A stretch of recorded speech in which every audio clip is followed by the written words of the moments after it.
Hey guys, back with me again in this channel. On today's video, I'm gonna show you how to get rid of Hangouts in Gmail.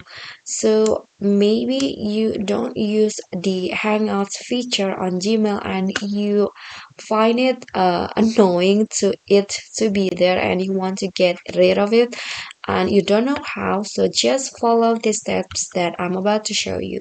So first on your Gmail, go to settings and click on see all settings here.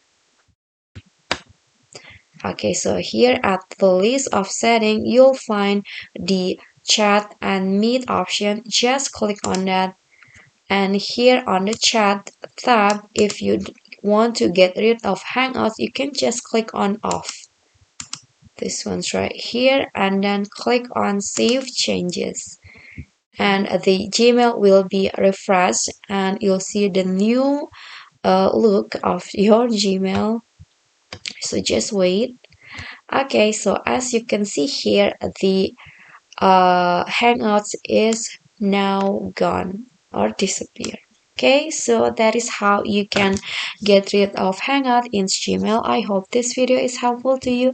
Please consider to click on like, comment, and also subscribe to our channel. See you on the next tutorial. Bye bye.